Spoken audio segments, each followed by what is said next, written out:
Hey guys, welcome back to the Curly Reader. My name's Amanda, and today I want to share with you my top 5 reads of July, August, and September.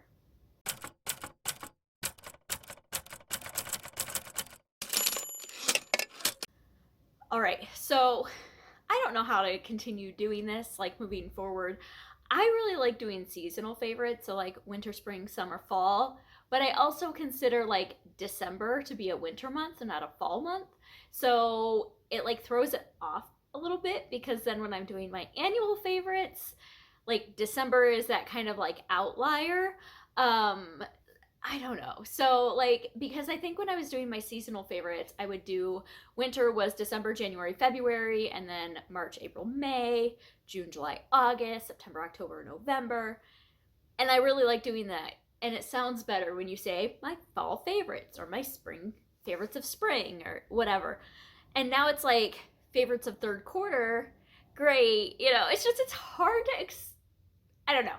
Let me know what you guys prefer. Do you guys prefer seasonal favorites? Do you prefer quarterly favorites? Do you really not care?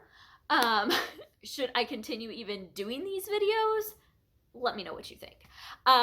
Regardless, this year I'm doing quarterly favorites, and so I am doing today my favorites of third quarter. So that is July, August, and September of 2021. So I have, like I said, 5 books to share with you. I do have one honorable mention as well. And so, yeah, let's just get into it. All right, so let's start with the honorable mention.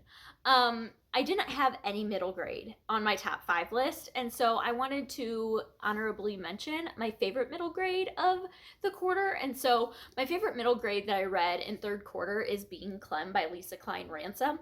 I think when I originally read this and rated it, I rated it 5 stars, but I've since dropped my star rating down to 4 stars. I just didn't feel that it was as strong of a book as the previous 2, and there were some plot and sort of things that just weren't quite 5 stars for me. However, it was still a brilliant book. This is a book that follows Clem. We meet him in Finding Langston, which is the first book in this companion series by Lisa Klein Ransom. This series follows 3 Black boys during the time of the Great Migration after World War II, and this is Clem's story. So it follows him and his family. His dad is killed in the war at the very beginning of the book, and so just kind of how they are learning to survive in Chicago. All the books are set in Chicago around that time, and so this was really, really well done. It just didn't quite make the cut for the top 5. So now on to the top 5. The first one that I want to talk about is The Reading List by Sarah Nisha Adams. I think it's Sarah Nisha Adams. Anyway, this is a book that I listened to on audio, got from my library, and I really loved it. The more that I sit on it, the more that I realized how much I really adored this book. This book follows 2 main protagonists, and it's told from alternating points of view between them. One is an elderly Indian man. He is a widow. His wife has recently passed away, and in cleaning out some of her belongings, he finds a library book that he needs to return. His wife was very into reading. It was a passion that she shared with their granddaughter, who is 14 years old, I think, in the book. And he wants to be able to connect with his granddaughter because they don't have that connection, and he's just grieving his wife. So he actually ends up reading the book and then returning it to the library. And when he goes in to return it to the library, he asks the librarian sitting behind the desk if she has any recommendations for him. The second point of view is from that librarian. That librarian is a 17-year-old girl, and she just kind of got the job as a summer job. She doesn't particularly like books. She doesn't really like reading. She's just kind of annoyed by the whole thing. And she is working this job to help support her family because I think her brother's in his 20s, they are supporting their mother who is suffering from severe, debilitating depression. And so she just kind of has that on her back. And so this elderly man comes in, asks her for a recommendation, and she's like, I don't know what to tell you. It's a library. Go pick a book. And just doesn't really know what to tell him.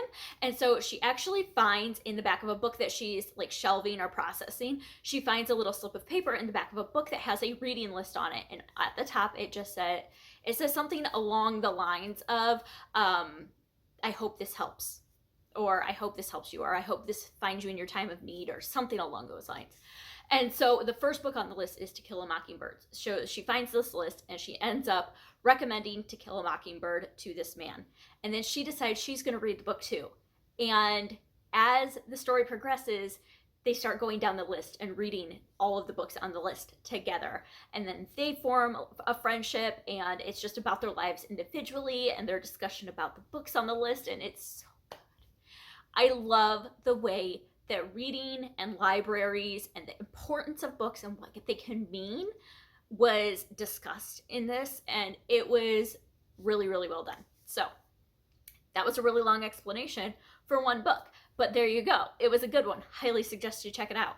All right, the next one that I wanted to talk about is Wife After Wife by Olivia Hayfield. This one I had like randomly heard about. I want to say it was from Girly Girl Bookworm, but don't quote me on that. I'm not 100% sure where I heard about this one from. But this is you know what? This might be on my growing TBR list. I bet I could look up where I found it, where I heard about it from. Regardless, that's not what this video is.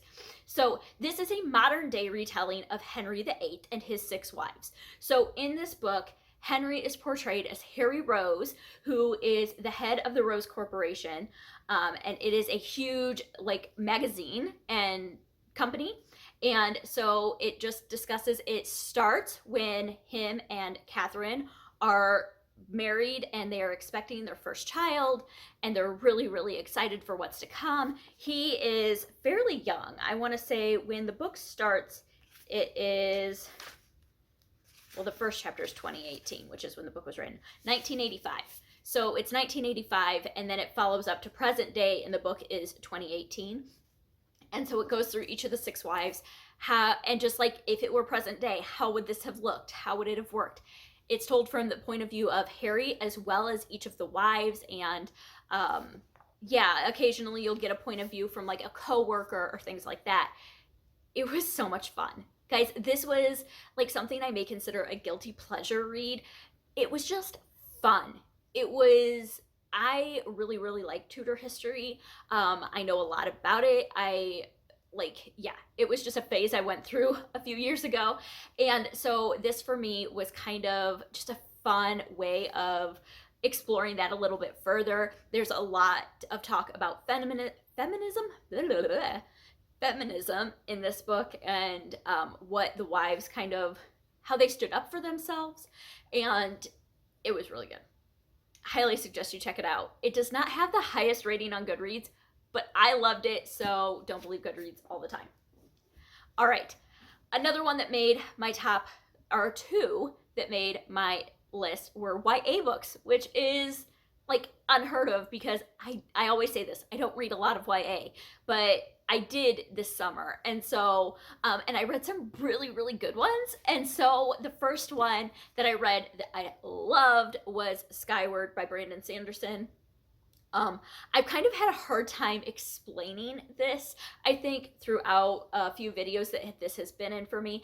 This is a sci-fi YA book, which I'm finding out that sci-fi YA might be my like sweet spot YA. So this book follows Spensa. She lives on a different planet because sci-fi, and on this planet the human population is fighting off aliens, and so it's kind of this ongoing war that they have with this other alien race that they really don't know a whole lot about. And in one of the major battles when Spensa's a child, her father, who is a pilot, he's a fighter pilot, he ends up turning coward and running away from the enemy. And so she has always been deemed the coward's daughter. And so she's trying to fight back against this preconceived notion about her. And she really wants to be a fighter pilot and just kind of prove herself. She's always wanted to be a pilot. And so through a series of events, she is allowed to train to be a pilot. And it just kind of follows her and her uphill battle that she has dealing with a lot of prejudices. I think that's right. And just kind of classmates that are dropping out of the program because it's too hard on them. And it's so good. You learn about the alien race and kind of what is motivating them to do what they're doing. And the character development in this is just like next level for a YA book that is not super long. The writing was amazing. The world building was fantastic. It was so good. Highly, highly recommend this one. The other YA book that I have in my top 5 list is a series finale that I had not read up to this point, and I can't believe it took me so long to do it because it was fantastic. And that is Supernova by Marissa Meyer. This is another sci-fi YA book. Like I said, I think that might be my sweet spot. And this one is kind of a superhero story. So it's like our modern day world, but they're superheroes. And so the first book in the series is Renegades. And in that book, we follow our main character, Nova, who is going in and she's part of the villains in this world, and she wants to infiltrate the Renegades, which is like the system. Think the Avengers, right? So she wants to infiltrate the system. She wants to join their ranks, get in from the inside, and then find out what's going on and take them down. And so that's kind of the setup for the first book. This was the finale, so I obviously can't make a lot of or discuss a lot of the plot points in this one, but it was so good. One thing that Marissa Meyer does really, really well, and I think I said this in my last wrap up, is her character development. Her character development over the arc of the series was spectacular. Nova and the main boy character, I cannot remember what his name is now. Oh my goodness, I'm the worst with names. But both of their characters are very split, and there are a lot of gray area because one's a villain and one's a renegade, and so they're kind of seeing both sides of the story and kind of realizing that the way that they've been taught maybe isn't exactly right. And so they both grow a lot throughout the, like I said, the course of the story. And it was just really good. It was really, really good. Lots of action because a finale of a superhero book, or superhero series, hello, right? Lots and lots of action, lots of good characters. One of the other things I really like about this series is the creativeness that Marissa Meyer had when she was developing the superpowers of each of the characters and kind of what they were able to do. And it was just a lot of fun. One thing also about this finale, the epilogue, oh my goodness, my jaw was on the floor. I'm like, wait, what? It was just like the best. It wasn't a cliffhanger, but it was like this last minute like reveal, and it was so good. So if you have not read this series, like I said, highly recommend. I thought it was fantastic. I loved it. All right, and then the last book on this list, I'm sure nobody could see this coming, is The Only Plane in the Sky by Garrett M. Graff. Once again, I still cannot find my copy of this book. I own a copy. I can't find it. So this is a book that I hosted a live discussion of in September, or on September 11th. It is a book about September 11th. And it is a oral history of September 11th. And so what that it means is that Garrett M. Graff went into all these different 9/11 records and archives and things like that, went to all these different places and collected all these different testimonies of people who were affected by or were there that day. Just the whole gambit of things, everything from people in the buildings, air traffic controllers, pilots, family members of people that were on the planes, the call centers for the planes, the people working at the Pentagon, first responders, people that were living in Shanksville, Pennsylvania, first responders there, the FBI, just all of it. It was mind-blowingly just like fantastic, this book. It opened my eyes to so many things that I did not know happened that day. Things like the water rescue that happened to get people off of, I think, is it Manhattan? Oh my goodness, you guys, I do not know New York geography. Manhattan, the tip of the island. I think, anyway, to like ferry them away from danger. Like, I had no idea. They were like literally commandeering boats, and people were just coming in with anything that would float, basically, and helping evacuate people.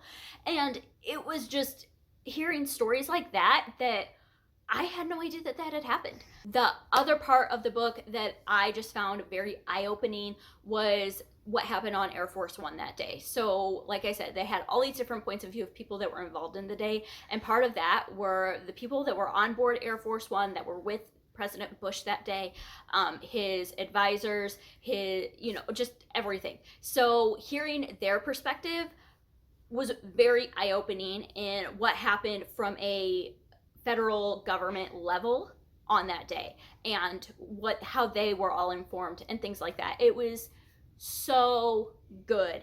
The audiobook was fantastic. It was narrated by a full cast. In the audiobook, they had actual audio from the plane and the air traffic controllers and things like that. It was just so well done. So it hands down will be one of my favorite books of the year, like hands down. But yeah, probably my favorite book that I have read in a very, very long time. So, all right, that's it. Those are my top 5 plus an honorable mention of the third quarter of 2021. Like I said, moving forward, do you prefer seasonal? Do you prefer quarterly? Do you really not care? Would you rather I not do these? Let me know all the things. And definitely check out these books. I will have them linked down below in the description for you for sure.